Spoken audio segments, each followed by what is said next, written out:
Hello everyone, हम कर रहे थे एशियंट हिस्ट्री में हमारा इंडस वैली सिविलाइजेशन चल रहा था। और जो हमने लास्ट लेक्चर किया था उसमें हमने पाकिस्तान तक के सारे प्लेसेस कर लिए थे कि पाकिस्तान के कैसे कैसे थे।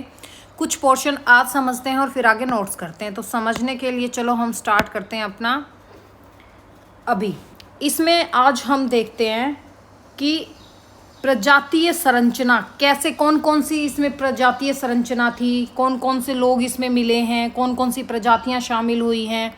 ठीक है, तो इंडस वैली सिविलाइजेशन में आज हम लेके चलते हैं इनकी प्रजातियां, कौन कौन सी प्रजातियां इंडस वैली सिविलाइजेशन में मिली हैं। देखो, कल हमने कुछ पोर्शन समझ लिया था कि कैसे उसमें स्टार्टिंग हुई थी, कैसे उसको करना था। कि जैसे आपके चार्ल्स मैसन थे, फिर जो आपके बर्टन बंधु आए, फिर अलेक्जेंडर एक आए, कर्नल थे जो अलेक्जेंडर, फिर आपके अलेक्जेंडर कनिंगम आए, जॉन मार्शल आए। इन सब को हमने अच्छे से समझ लिया था कि कैसे कैसे क्या चीज़ हुई थी। आज हम देखते हैं कि जब इसकी खुदाई हुई तो हमें कितनी प्रजातियां मिली। यहाँ से हमें 4 तरह की प्रजातियां मिली है। कितनी प्रजातियां मिली हैं? 4 प्रजातियां मिली है। कौन कौन सी प्रजातियां मिली है बेटा? एक तो आपकी प्रोटो ऑस्ट्रॉइड प्रजाति मिली है। कौन सी? प्रोटो ऑस्ट्राइड। कौन सी मिली है बेटा? Proto Australoid. Proto Australoid. Second हमें कौन सी मिली है? सेकंड हमें मिली है भूमध्य सागरीय, जिसको हम मेडिटेरियन बोल देते हैं।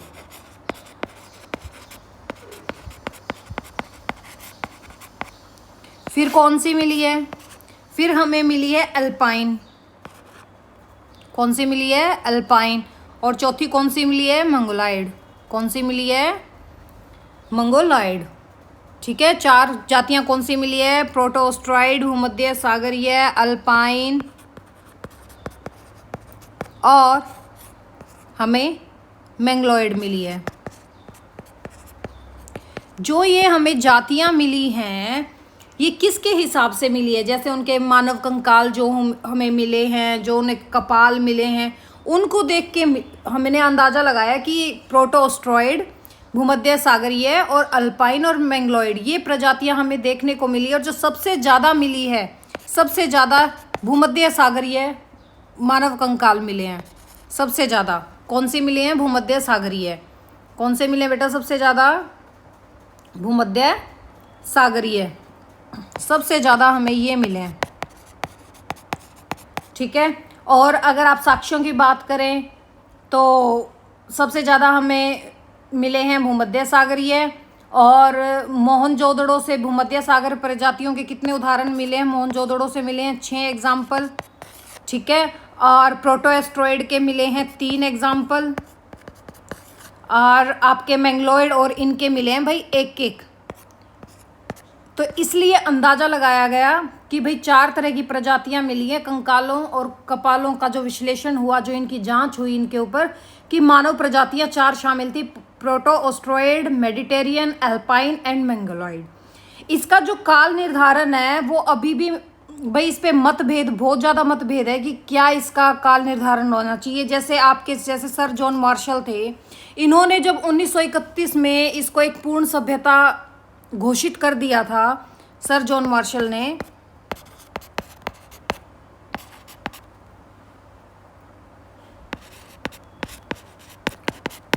(1931) में इस सभ्यता की जो तिथि मानी,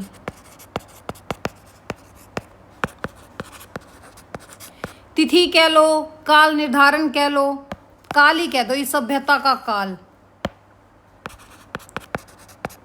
कौन सा काल माना बेटा? इस सभ्यता का इन्होंने माना था 3250 ईसा पूर्व से 2750 ईसा पूर्व। इन्होंने निर्धारित किया। किन्होंने? सर जॉन मार्शल ने, क्योंकि इन्हीं के अंडर खुदाई हुई थी सबसे पहले। इन्होंने क्या काल निर्धारण माना इसका?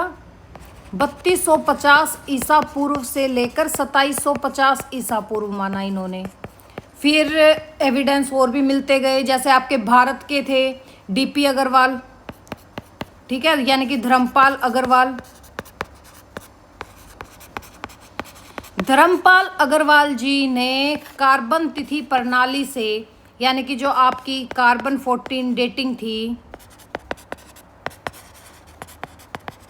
जो ये तकनीक थी ये, इसके आधार पर इसका टाइम पीरियड कितना माना इन्होंने, 2300 ईसा पूर्व से 1750 ईसा पूर्व इन्होंने निर्धारित किया।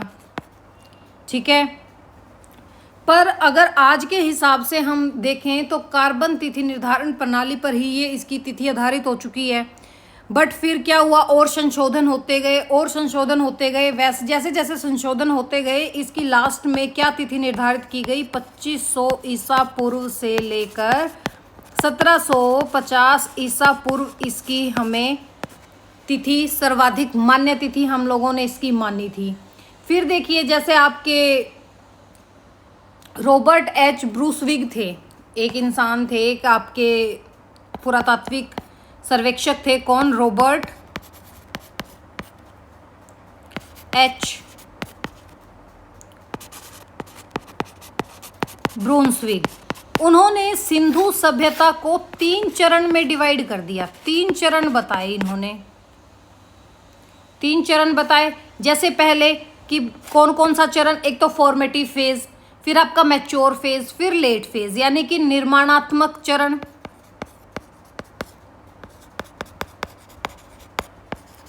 निर्माणात्मक चरण इन्होंने बताया कि भाई ये 2800 ईसा पूर्व से लेकर 2500 ईसा पूर्व तक इसका निर्माण हो गया था। फिर इन्होंने जो सेकंड चरण बना दिया, विकसित चरण, जिसको हम मैच्योर फेज बोल देते हैं, विकसित चरण। इसका जो विकसित चरण माना बेटा, वो माना आपका 2500 ईसा पूर्व से लेकर 2200 ईसा पूर्व का। ठीक है, फिर इन्होंने थर्ड चरण जो माना, अंतिम चरण जिसको हम लेट फेज बोल देते हैं, वो माना आपका 2200 ईसा पूर्व से लेकर 2000 ईसा पूर्व। ये जो रॉबर्ट एच ब्रूसविग थे, ब्रूंसविग, इन्होंने 3 चरण में डिवाइड कर दिया कालक्रम को। फॉर्मेटिव फेज जिसको 2800 ईसा पूर्व से लेकर 2500 ईसा पूर्व माना गया। इसका जो मैच्योर फेज था उसको 2500 ईसा पूर्व से 2200 ईसा पूर्व माना गया। और लेट फेज जो इन्होंने माना वो कितना माना, 2200 ईसा पूर्व से 2000 ईसा पूर्व। वैसे अगर आप देखो इसके फेजेस की बात आप करोगे तो आप ये देखोगे कि आपके जो मधो स्वरूप थे, मधो स्वरूप वत्स, उन्होंने बता दिया कि 3500 ईसा पूर्व से 2500 ईसा पूर्व। जॉन मार्शल ने बता दिया 3200 ईसा पूर्व से 2750 ईसा पूर्व। आर के मुखर्जी ने बोल दिया 3200 ईसा पूर्व से 2750 ईसा पूर्व। ऐसे पता नहीं कितने थे जिन्होंने अपने अलग अलग सुझाव इस पर दिए हैं, यानी कि जिन्होंने रिसर्च करते गए वो अपने अपने सुझाव देते गए। जैसे अगर हम इसके विस्तार की बात करें कि इसका विस्तार कहाँ से कहाँ तक है, तो थोड़ा सा इसके बारे में भी समझ लें। अभी तक हमने लास्ट लेक्चर में किया था कि हमें 1500 प्लस से ज़्यादा भारतीय उपमहाद्वीप में इसके स्थल मिल चुके हैं अभी। ठीक है, जैसे आपका अफगानिस्तान में, पाकिस्तान में, हिंदुस्तान में पाया गया। जैसे आपके जो अफगानिस्तान के थे भाई सोर्तुगाई और मुंडिका, उनको है ना सिंधु सभ्यता का विस्तार क्षेत्र में माना नहीं जाता, बट वहाँ पे ना कुछ ऐसे एविडेंस मिले हैं छोटे मोटे, जैसे आपके मृद भांड मिल गए, तो इनको ये लगा लिया कि यहाँ पे शायद व्यापार होता होगा। ठीक है, तो इसलिए सिंधु सभ्यता का विस्तार जो ज़्यादातर माना जाता है वो पाकिस्तान और हिंदुस्तान में माना जाता है, यानी कि आपके पाकिस्तान और इंडिया में माना जाता है।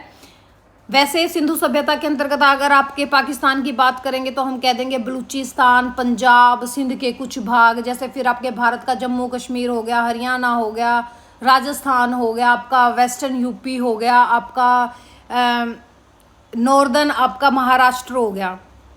और है ना कुछ आपके जो साइंटिस्ट थे वो ये भी मानते हैं कि जो हड़प्पा, घग्गर, मोहनजोदड़ो, धुरी है, जो इनका एक्सिस है, वो बस सिंधु सभ्यता का केंद्र स्थल रहा होगा। ठीक है, लेकिन अधिकांश बस्तियां इससे बाहर भी है। जैसे इसका हम अगर विस्तार माने तो हम ये विस्तार देखते हैं, मान लो ये आपका नॉर्थ है, ये साउथ है, ये ईस्ट है, ये वेस्ट है, तो हम ये मानते हैं, जो हमारे साइंटिस्ट मानते हैं कि ये नॉर्दर्न पॉइंट इसका मांडा है जो आपके जम्मू में है। ठीक है, दक्षिण मानते हैं हम इसका दईमाबाद, जो कहाँ पर आपके महाराष्ट्र में है। और अगर आप ईस्ट की बात करें तो आलमगीरपुर।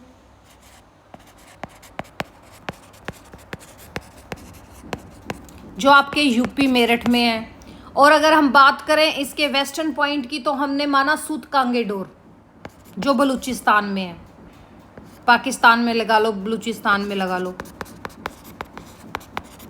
ठीक है। ये इसके फिर ऐसे ईस्टर्न वेस्ट नॉर्थ साउथ इसके पॉइंट हमने क्या, हमारे जो साइंटिस्ट थे उन्होंने डिक्लेयर कर दिए। अगर हम चीज देखें कि हमारे इसका आकार कैसा है, सिंधु घाटी सभ्यता है जो इसका आकार त्रिभुजाकार है। आप जैसे मैप देखोगे तो आप देखोगे कि ट्रायंगल टाइप इसमें कुछ चीज बन रही है, जिसका आप शीर्ष लगा लोगे पश्चिम में और बेस लगा लोगे आप पूर्व में, उत्तर दक्षिण दिशा में, ठीक है। अगर आप मैप में देखोगे तो आपको आराम से दिखेगा। और अगर बात आ जाए कि इंडस वैली सिविलाइजेशन का अभी तक कुल एरिया कितना निकल चुका है, कितना एरिया निकल चुका है बेटा, 12,99,600 किलोमीटर स्क्वायर अभी तक इतनी खुदाई हो चुकी है। इतने एरिया पे हमें एविडेंस मिल चुका है। अगर हम इस एरिया का विस्तार देखें, अगर हम नॉर्थ से साउथ तक का देखें तो कम से कम आपका 1100 किलोमीटर के लगभग आपको एरिया मिलेगा कि इतनी एरिया में इसकी खुदाई हो चुकी है। और अगर हम बात करें वेस्ट टू ईस्ट की या ईस्ट टू वेस्ट कह दो तो 1550 किलोमीटर के आसपास, ठीक है। इतने एरिया में इसकी खुदाई हो चुकी है। कितना, नॉर्थ टू साउथ आपका 1100 किलोमीटर के आसपास और ईस्ट टू वेस्ट आपका 1550 के आसपास। और अगर क्षेत्रफल की दृष्टि से ही अगर हम सिंधु सभ्यता की समकालीन सभ्यताओं को देखें, इसकी जो समकालीन सभ्यताएं थी,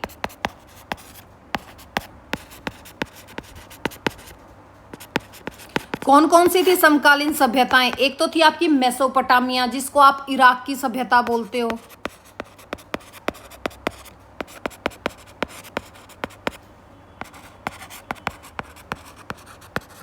जो किसकी थी बेटा, इराक की, ठीक है। सेकंड अगर आप देखो तो मिस्र की, जिसको आज हम इजिप्ट बोलते हैं,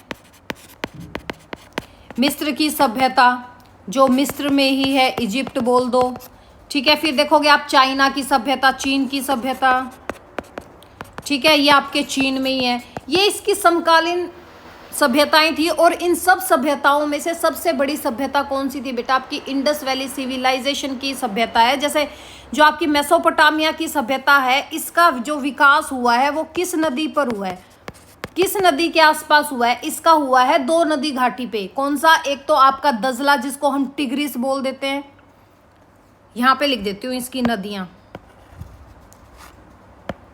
ठीक है, यहां पर नदियां लिख देती हूँ। मेसोपोटामिया की किस पे हुआ है? एक तो टिग्रिस पे और फरात पे। टिग्रिस को हम हिंदी में क्या बोलते हैं? दजला, दजला और फरात, इन नदी घाटियों पे ये विकसित हुई है। अगर आप मिस्र की बात करो तो वहां पे तो सबसे बड़ी नदी है नील नदी, ठीक है, इसके आसपास के एरिया में ये सभ्यता बसी है। और अगर चीन की सभ्यता की बात है तो वो आ जाएगी ह्वांग हो येलो नदी पे। कौन सी नदी पे बेटा? ह्वांग हो येलो रिवर पे, ठीक है। यहाँ पे इनकी ये सभ्यताएं हमें बसी हुई मिली हैं। अगर आप सिंधु सभ्यता का क्षेत्र मेसोपोटामिया मिस्र की सभ्यता के कुल क्षेत्रफल का कितना गुना है बेटा? 12 गुना है।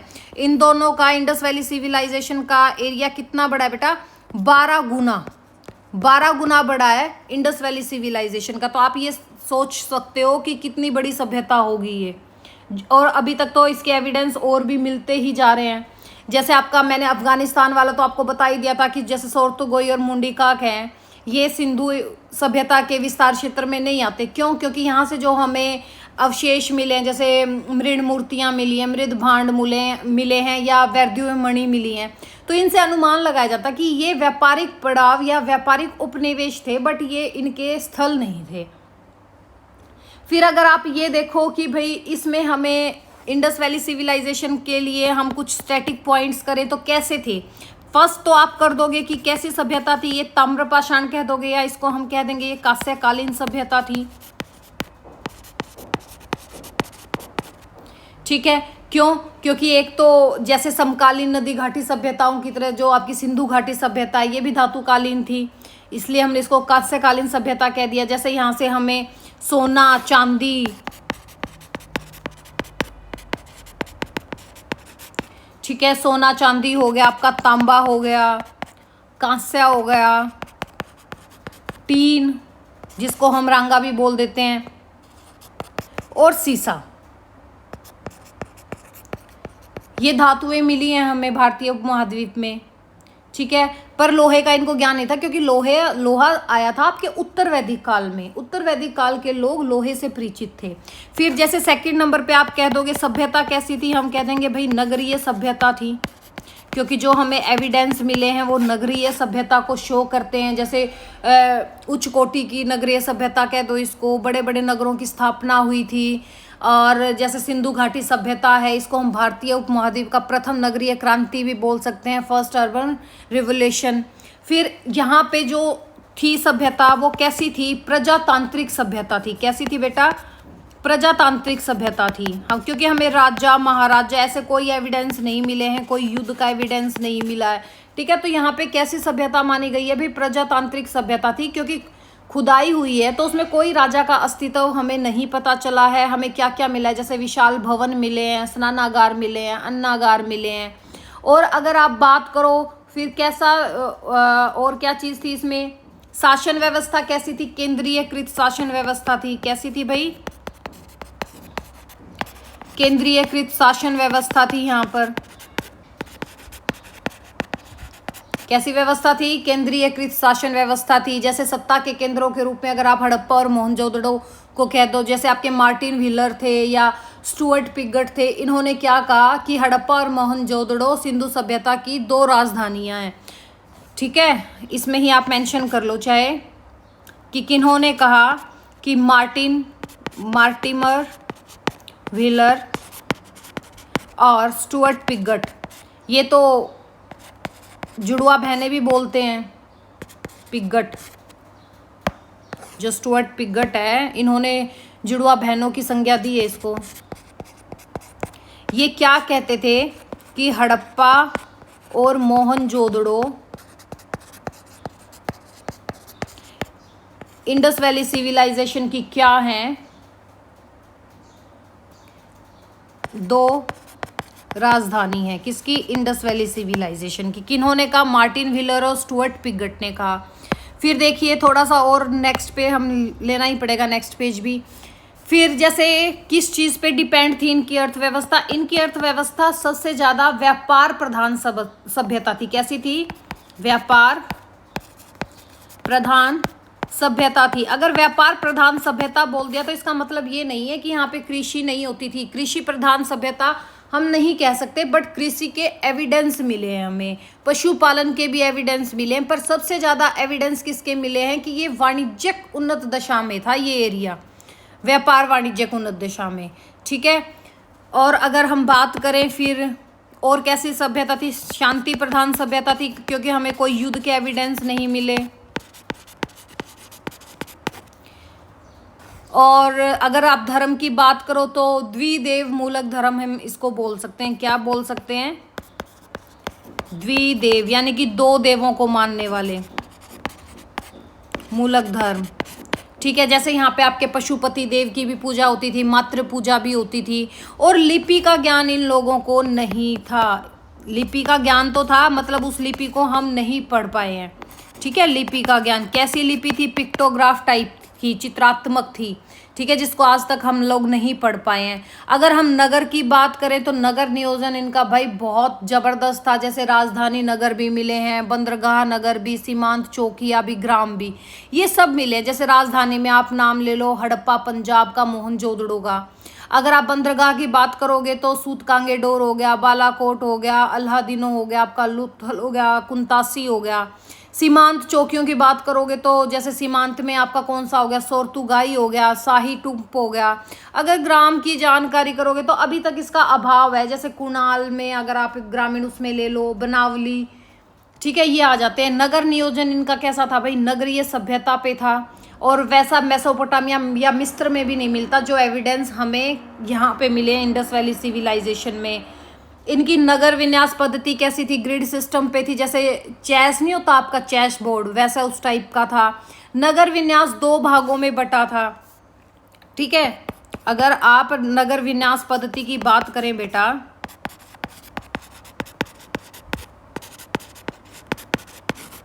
नगर विन्यास पद्धति की बात करें तो हम कह देंगे कैसा सिस्टम था, ग्रिड सिस्टम था। ग्रिड सिस्टम को हम क्या बोल देते हैं, जाल पद्धति। ठीक है, समकोण पर एक दूसरे को समकोण पर काटती थी, सीधी रेखाओं पर काटती थी, जाल बनाती थी ऐसे। ठीक है, ऐसे। और जैसे हम इसको कह सकते हैं, ऐसे कैसे दिखता है, चेस बोर्ड की तरह दिखता है। ठीक है, अगर नगर विन्यास की बात करें तो नगर विन्यास कितने पार्ट्स में डिवाइड था,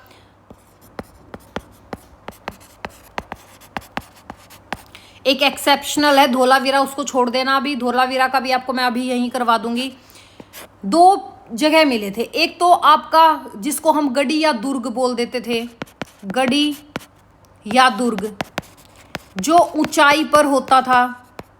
ठीक है, जो ऊंचा भाग होता था। फिर आपके, और ये भाग किसकी तरफ होता था, आपके पश्चिम साइड, वेस्ट साइड होता था। इस चीज को याद रखोगे। जो निचला शहर होता था आपका, उसको हम क्या बोल देते थे, जो पूर्व की तरफ होता था, पूर्व की तरफ होते थे निचले भाग। ठीक है, वेस्ट की साइड ऊंचाई पर और ईस्ट की साइड निचाई पर होते थे। अगर इसमें आप एक्सेप्शनल ले लें, अपवाद ले लें, तो अपवाद में आपका क्या आ जाएगा बेटा, धोलावीरा आ जाएगा। क्योंकि धोलावीरा में हमें 3 मिले हैं। ठीक है, 3 चीज मिली है। दुर्ग भवन, दुर्ग नगर भी मिले हैं जो ऊंचाई पर होते थे, मध्य नगर भी मिले हैं जो बीच में होते थे इन दोनों के, और फिर निचला भाग भी मिला है, निचला नगर भी मिला है। ये धोलावीरा में थे। अगर आप गढ़ी दुर्ग की बात करोगे तो जो ये गढ़ी दुर्ग था हमारा, इसमें आपका आ जाएगा फोर्टिफिकेशन, यानी कि किलेबंदी। किलेबंदी होती थी। ये आयताकार समांतर खंडों में होते थे। कैसे होते थे, आयताकार समांतर खंडों में होते थे। बट इसमें भी अपवाद है, जैसे आपका ओमरी, कोट दीजी और जो चहुंदड़ो था, यहाँ पे ना दुर्गीय बस्तियां हमें देखने को नहीं मिली। और निचले स्तर पे भी किलेबंद नहीं होता था। अपवाद जैसे पर किलेबंद हमें कुछ जगह कालीबंगा, सूरकोटदा और लोथल में मिले। इनके प्रवेश द्वार कैसे होते थे, प्रवेश द्वारों की संख्या अगर हम देखें तो 1 से अधिक मिली है हमें। और रक्षा दीवार, और अगर बुर्ज की बात करें तो थोड़ी थोड़ी दूर पर है ना, नैनो अपने रक्षा दीवार भी बनाई हुई थी। बट अगर लोथल की बात करो तो वहाँ पे कोई भी बुर्ज नहीं हमें देखने को मिलता, कोई रक्षा दीवार देखने को नहीं मिलती। ठीक है, ईंटों की जो लंबाई चौड़ाई ऊंचाई थी वो मैंने आपको लास्ट में भी बताई थी कि 4:2:1 रेशियो में थी। जैसे कच्ची ईंटें भी मिली हैं, कच्ची ईंटों से रक्षा दीवार बना देते थे, चबूतरे बना देते थे, सड़क बनाने में यूज कर लेते थे। पक्की ईंटों से विशाल भवन का निर्माण होता था। अगर फन्नीदार ईंट की बात करें तो जल निकासी व्यवस्था थी। आप देखो फन्नीदार, उस टाइम कितनी टेक्नोलॉजी, लगा लो टेक्नोलॉजी भी हो क्या पता भाई, लेकिन जो इनका इंफ्रास्ट्रक्चर था वो कितना एडवांस था। इन्होंने फन्नीदार ईंट लगाई, जिस ईंट के अंदर छेद होते हैं कि पानी व्यवस्था ठीक से हो। अलंकृत ईंटें लगाई, जैसे कालीबंगा में फर्श मिले हैं एकमात्र अलंकृत ईंटों के। इस चीज को आप मेंशन कर लो क्योंकि ये एक ही जगह से मिले हैं। अलंकृत ईंट कहाँ से बेटा, कालीबंगा से। ठीक है, कालीबंगा में फर्श में एल प्रकार की ईंटें मिली है, एल शेप की ईंट मिली है, एल शेप ईंट मिली है। एल शेप ईंट जैसे मकान के किनारों पे लगाने के लिए, मकान के बाहरी हिस्सों पर या मल निकासी के लिए हमें एल शेप ईंटें मिली हैं। ठीक है, गीली मिट्टी के ज़्यादातर हमें एविडेंस मिले हैं। जिप्सन के एविडेंस हमें नालियों में से मिले हैं। बिटुमन के हमें एविडेंस कहाँ से मिले हैं, मोहनजोदड़ो का जो आपका स्नानागार मिला था, भाई बाथ टब मिला था, बाथ टब ही बोल दोगे उसको एक तरह से, या स्विमिंग पूल कह दो बहुत बड़ा, उसमें हमें बिटुमिन का लेप मिला है। ठीक है, अगर आप देखोगे मकानों में गिल्ली मिट्टियाँ ज़्यादातर मिली हैं, जिप्सन नालियों में मिला है, और बिटुमन हमें किस में मिला बेटा, स्नानागार में मिला है। चूना मिट्टी भी एक आधी जगह हमें देखने को मिली है कि चूना मिट्टी से भी इन लोगों ने चिनाई कर रखी थी।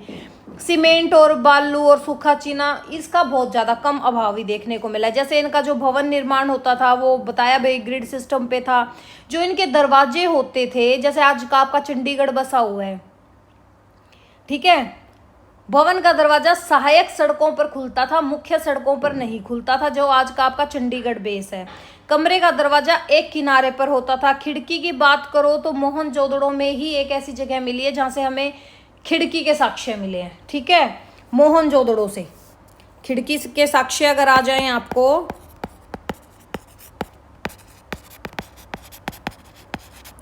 कहां से मिले हैं? एकमात्र साक्ष्य मिला है, कहां से? मोहनजोदड़ो से। ठीक है, अगर आप सीढ़ियों की बात करें तो हड़प्पा से ज़्यादा सीढ़ियाँ कहाँ मिली है? मोहनजोदड़ो में मिली है। छत की बात करें तो सरकंडों से निर्मित छतें मिली हैं, मिट्टी और सरकंडों से। किसी धातु का कोई साक्ष्य हमें छतों पे नहीं मिला, सरकंडों की छतें मिली हैं, मिट्टी से लिपी हुई। अगर आप पिलर्स की बात करें तो ईंटों से बने पिलर्स हमें देखने को मिले हैं, लकड़ी का कोई हमें पिलर देखने को नहीं मिलता। और स्क्वायर और रेक्टेंगुलर शेप में कोई भी ऐसा हमें पिलर देखने को नहीं मिला, लेकिन हमें मेसोपोटामिया से कैसा मिला था? सर्कुलर पिलर देखने को मिला। और अगर आप मेहराब की बात कर लो तो सिंधु सभ्यता में मेहराब गोलाकार नहीं थे, बिल्कुल भी नहीं थे। जहाँ गोलाकार मेहराब आपको मिले हैं वो कहाँ से मिले हैं? सिर्फ एक अपवाद है मेहराब, याद कर लो आप, क्योंकि जो अपवाद की चीज़ है होती है ना एग्जाम में, वही आती है।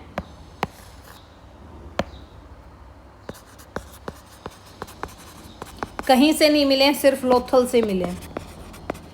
कहाँ से मिले हैं? लोथल से मिले हैं। अगर हम सड़कें और गलियों की बात करते तो वो भी आपके परपेंडिकुलर शेप में एक दूसरे से कट होती थी, रेक्टेंगुलर पार्टीशन में वो डिवाइड थी। 3 प्रकार की सड़कें मिलती थी, मुख्य सड़कें, सहायक सड़कें और छोटी सड़कें। और कच्ची मिट्टी से निर्मित सड़कें भी मिली हैं, कहीं कहीं हमें पक्की से भी मिली हैं। और अगर आप सड़क निर्माण का बात करो तो भवन निर्माण में हवा के रुख का ध्यान रख के सड़क बनाई जाती थी।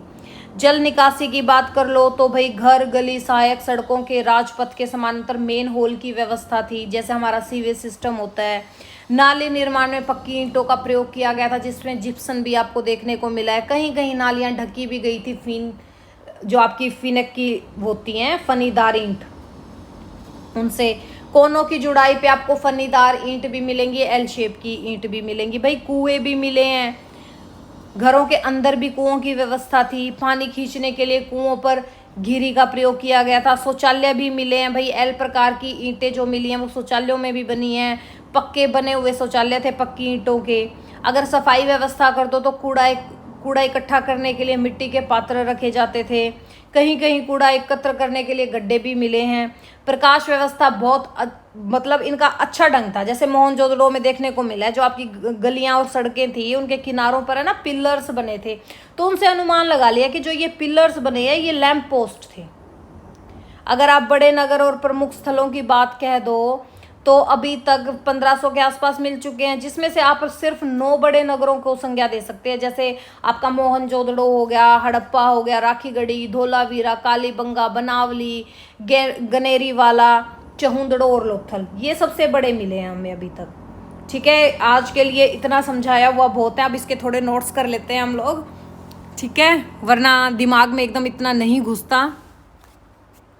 तो चलो अब हम देखते हैं कहाँ तक हमने निपटा दिया था। हमने निपटा दिया था पाकिस्तान में सिंधु घाटी सभ्यता के स्थल कौन कौन से थे। आज हम आते हैं भारत में।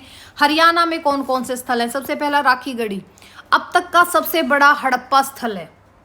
ठीक है, अब तक का सबसे बड़ा हड़प्पा स्थल है। मानव कंकाल, शवाधान प्रणाली, अच्छा युगल कंकाल मिले हैं। और आपका जो दक्षिण कोरिया और आपका जो CSIR डिपार्टमेंट है, इन दोनों ने यहाँ पर इनका DNA भी चेक किया है। किन्होंने?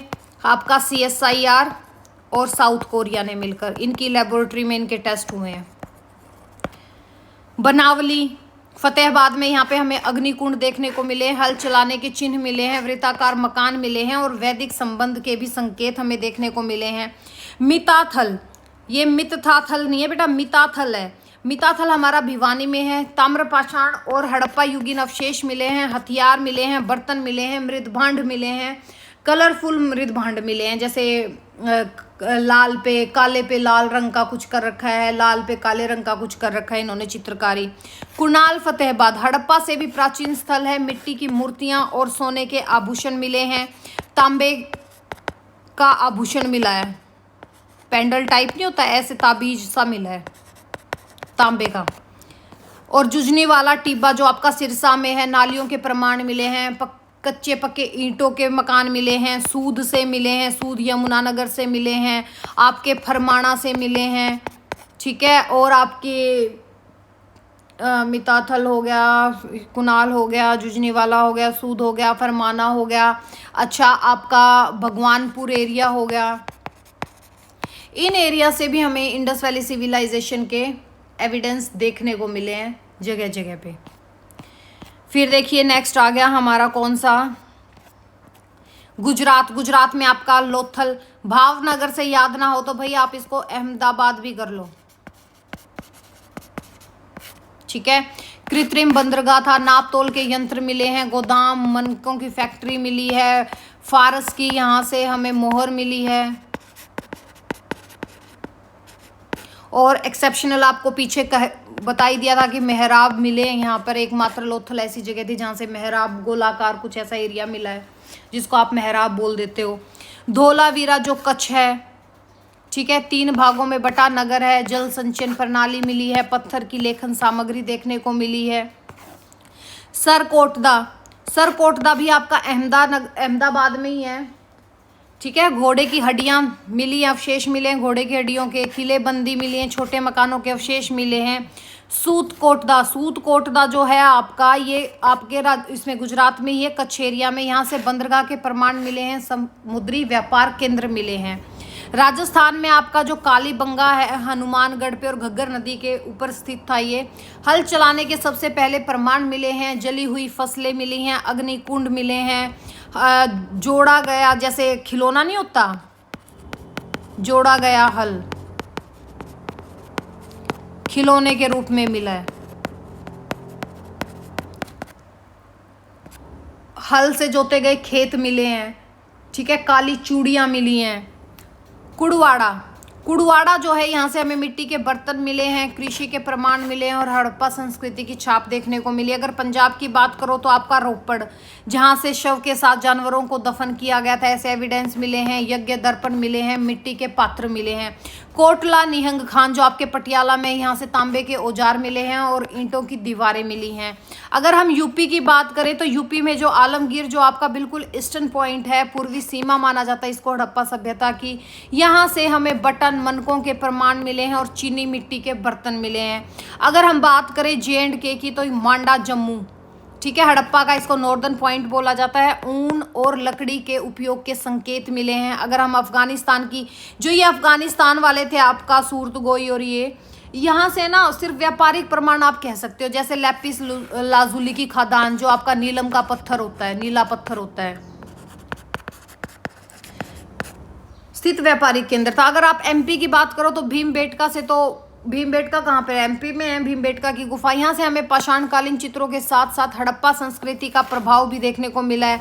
अगर हम उत्तराखंड की बात करें तो ये अभी धीरे धीरे जो मिलते जा रहे हैं एविडेंस, उनके हिसाब से है आसूर गांव उत्तराखंड में। यह स्थल गढ़वाल क्षेत्र में है जहां हड़प्पा कालीन प्रभाव वाले बर्तन और उपकरण मिले हैं। अगर हम महाराष्ट्र की बात करें तो बेटा दाइमाबाद अहमदनगर है जो आपका महाराष्ट्र में, वहां से मिले हैं एमपी से, एमपी कह रही हूँ, महाराष्ट्र, ठीक है। कौन सी नदी के किनारे स्थित है, गोदावरी की सहायक नदी के सहारे। यहाँ से हमें कांस्य रथ मिले हैं, बैल और मानव आकृति मिली है जो हड़प्पा सभ्यता के उत्तरकालीन प्रभाव को दर्शाती है। देखिए नोट करके क्या लिखा है कि कुछ विद्वान दाइमाबाद को हड़प्पा के बाद की सभ्यता यानी कि पोस्ट हड़प्पन मानते हैं, लेकिन इसमें सिंधु सभ्यता के तत्व स्पष्ट हैं, इसलिए हमने इसको सिंधु घाटी सभ्यता के अंदर भी इंक्लूड किया है। अगर आप हिमाचल प्रदेश की बात करें तो वहाँ पे हमें एक सिरमौर जिले में कुठारी गांव है, वहाँ से हमें एविडेंस मिले हैं, मिट्टी के बर्तन मिले हैं, मणियाँ और औजार मिले हैं। अगर दिल्ली की बात करें तो दिल्ली में एक जगह है भीरपुर, भैरव मंदिर क्षेत्र, वहाँ से हमें कुछ मिट्टी के पात्र मिले हैं, चाक पर बने मृद भांड मिले हैं और कंकाल प्राप्त हुए हैं। कहाँ पे, भैरव मंदिर एरिया में। अगर छत्तीसगढ़ की बात करें तो बेटा एक जगह मिली है अभी, कौन सी, तलोद, धमतरी जिले में। यहाँ से हड़प्पा कालीन बर्तन भी मिले हैं, पक्की ईंटें भी मिली हैं, लोहे के औजार जैसे अवशेष भी मिले हैं। और ये दर्शाता है कि ये सिंधु घाटी सभ्यता का प्रभाव पूर्व की ओर भी फैला था। ठीक है, हम आलमगीरपुर पे रुक गए थे ना, अभी जैसे धीरे धीरे एविडेंस मिलते जा रहे हैं, तो यानी कि वो ईस्टर्न साइड भी हमें देखने को मिल रहा है। अगर आप कर्नाटक, जैसे हमने दाइमाबाद कह दिया था, अभी साउदर्न पॉइंट दाइमाबाद है, बट कर्नाटक में भी इसके एविडेंस मिले हैं। जैसे कहाँ से, हल्ली दक्कल से, हल्ली दक्कल से हड़प्पा संस्कृति के संकेत मिले हैं, जहाँ कर्नाटक के कुछ क्षेत्र हड़प्पाई प्रभाव के संकेत देखने को मिले हैं, जैसे मृद भांड और धातु की चीज़ें वहाँ से मिली हैं। बट ये ना हड़प्पा स्थल नहीं है, बट इन पे ना इसको हम कह सकते हैं प्रभाव क्षेत्र, यानी कि इन्फ्लुएंस जोन, यानी कि या तो वहाँ जो सभ्यता बसी हुई थी उनका आना जाना, व्यापारिक कुछ ऐसी चीज़ें मिली होगी। ठीक है, अगर हम पाकिस्तान की बात करें, बलूचिस्तान में जैसे नाल हो गया आपका, मेहरगढ़ हो गया, इनको हड़प्पा पूर्व संस्कृति का स्थल मानते हैं, क्योंकि यहाँ से बहुत सुंदर चित्रित बर्तन मिले हैं। मेहरगढ़ से आपके गेहूँ, जौ, कपास के एविडेंस मिले थे। ठीक है, ताम्रपाषाण युगीन कृषि संस्कृति का स्थल है जो हड़प्पा सभ्यता के पूर्वज बोला जाता है भाई मेहरगढ़ एरिया को। अगर आप सीमाओं की बात करें तो ऑलरेडी हम कर चुके हैं कि उत्तर में मांडा जम्मू कश्मीर है, दक्षिण में दाइमाबाद महाराष्ट्र में है, पूर्व में आपका आलमगीरपुर यूपी में है, पश्चिम में आपका सूत कांगेडोर है भाई, सूत कांगेडोर। ठीक है, सूत कांगेडोर बलूचिस्तान।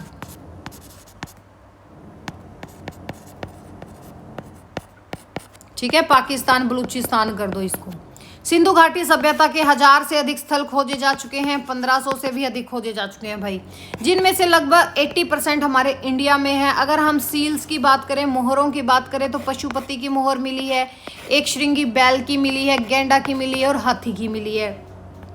अगर इनका धार्मिक जीवन की बात करें तो ऑलरेडी हम कर चुके हैं कि भाई मातृ देवी की पूजा थी, पशुपति की पूजा थी, वृक्ष की पूजा थी जैसे पीपल, अगर पीपल ऑप्शन में ना आए तो नीम का पेड़ आ जाएगा, और पशु पूजा होती थी। शहरी नियोजन की बात करें तो सड़कें आपस में समकोण पर काटती थी, नालियां ढकी हुई होती थी, मकान ईंटों के थे, ये ऑलरेडी मैं आपको समझा चुकी हूँ सब चीज़। लिपि कैसी थी, पिक्टोग्राफिक थी, चित्रलिपि आधारित थी, जो अभी तक अपठनीय है। माप तोल की बात कहते हैं तो भार पत्थर नाप तोल की इकाइयाँ लोथल में पाई गई हैं 16 की इकाई पे। ठीक है, अगर व्यापार की बात कर दे तो भाई मेसोपोटामिया से व्यापारिक प्रमाण मिले कि भाई मेसोपोटामिया के साथ इनके भाई व्यापार का लेन देन था, और वहाँ की मोहरों से इन्होंने सिंधु घाटी सभ्यता को मेलुहा नाम से जाना गया है। ठीक है, मेलुहा, मेलुहा से भारत का उल्लेख हुआ है, किस नाम से, मेलुहा से। कला की बात करें तो कांस्य की नृत्यांगना मोहनजोदड़ो से, एक है ना ऐसे डांसिंग स्टाइल में खड़ी है एक लेडी, पर वो कांस्य की मूर्ति है, वह मोहनजोदड़ो से मिली है। पशुपति मोहर मिली हैं, टेराकोटा की मूर्तियां मिली हैं। अगर पतन के कारण करें तो भाई वही नदियों ने अपना मार्ग परिवर्तन कर लिया होगा, या तो बाढ़ आ गई होगी, विदेशी आक्रमण हो गए होंगे, जलवायु परिवर्तन हो गया होगा, या व्यापार में गिरावट होगी, बट इसके अभी तक एक्चुअल कोई एविडेंस नहीं मिला है। अगर लिपि की बात करें तो 400 से अधिक चिन्ह मिल चुके हैं, बट उनको कोई पढ़ नहीं पाया है। सिंधु सभ्यता में 3 प्रकार की कब्रें मिली हैं, कैसी कैसी, जैसे एक तो सरल गड्ढा कब्र होगी, पोट कब्र होगी, ईंटों से बनी हुई कब्र होगी।